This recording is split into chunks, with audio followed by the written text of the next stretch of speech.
දවසක් සිළුමිණ මහා සෑය වඳින්න මලියදේව මහරහතන් වහන්සේ ලංකාවේ වට්ටාරම කියන පන්සලේ ඉඳලා වඩිනෝ තව්තිසාවට. තව්තිසාවට සිළුමිණ සෑය වඳිනකොට මලියදේව හාමුදුරුවෝ දකින්නෝ කවදාවත් දැකපු නැති පාටක මිනිස්සෙක් ඇවිල්ලා වඳින.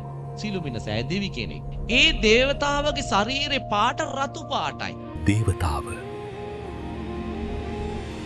ඔබ මේ තව්තිසාවේ දෙවි කෙනෙක් නොවේද? නැත ස්වාමීනි. මා තුසිතයේ සිට සිළුමිණ සෑය වන්දනා කරන්න පැමිණියෙමි.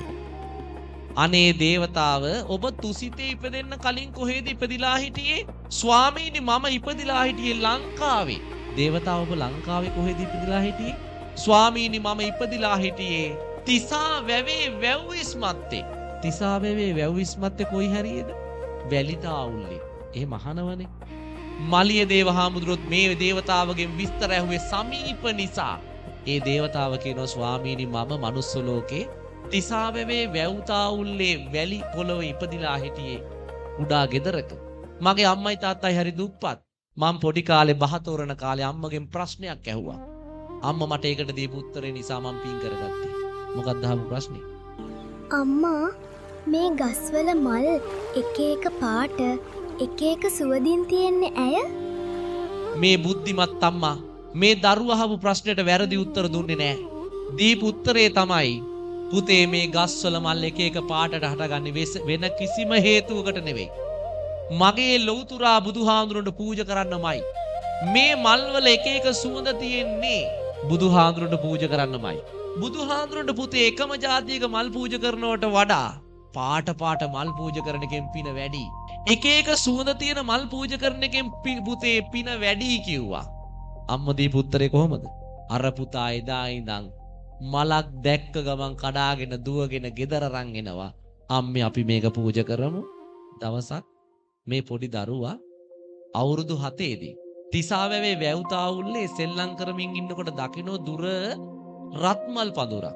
මේ දරුවා ගිහිල්ලා අර රත්මල් පඳුරේ රත්මල් ටික කඩාගෙන ඇවිල්ලා තමන්ගේ යාළුවන්ට කියනවා අපි මේ මල් ටික පූජා කරමු. යාළුවෝ කියන අපෝ බෑ. ඔය මල් පූජා කරන්න ගෙදර ගියොත් අම්මලායිත් අපිට සෙල්ලම් කරන්න එන්න දෙන්නේ නෑ අද. ඒ නිසා ගෙදර යන්න බෑ. අපි මෙතන පූජා කරන ක්‍රමයක් තියෙනවා පූජා කරමු. මේ පොඩි එක්කෙනා කියනවා මෙතන පූජා කරන්නත් පුළුවන්. මම පන්සලේ චෛත්‍ය දැකලා තියෙනවා. අපි මේ වැලි වලින් චෛත්‍යයක් හදාගමු. අපි වැලි වලින් මෙතන චෛත්‍යයක් හදාගෙන මේ චෛත්‍යෙට මේ මල් ටික පූජා කරමු. පොඩි එක්කෙනා පන්සලේ තියෙන චෛත්‍ය තමන්ගේ හිතේ මවාගෙන අර වැලි වලින් චෛත්‍යයක් හැදුවා. වැලි වලින් චෛත්‍යයක් හදලා අර චෛත්‍ය වටේට මල් ටික තියලා පූජා කළා. මේ පොඩි දරුවා වැලි වලින් චෛත්‍ය හැදුවත් පන්සලේ චෛත්‍යේ ඒ ධාතු ගර්භය හිතේ මවාගෙන මල් ටික පූජා කළා. ජීවමාන සංඥාවෙන් පින් සිද්ධ වුණා. හැබැයි ඒ දරුවා ගෙනාපු ආවුස එතනින් ඉවරයි. පෙර සංසාරේ කර්මයක් ඉස්මතු වෙලා එදා රාත්‍රී දරුවට උදරාබාධයක්. දරුව රෑ මිය ගියා.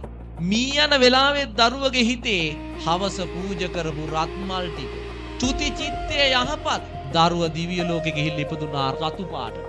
හිත අද එයි මරු පින් කරගන්නේ එලෙසද සෙට මරු නේය සිතන්නේ. ඔය ඇත්තොත් මමත් මැරෙන වෙලාව අපි කවුරුවත් දන්නේ. ඒ නිසා ඒ මැරිලා වැටෙන මොහොත වන විටත් අපි පිනෙන් පොහොසත් වෙලා ඉන්න ඕන.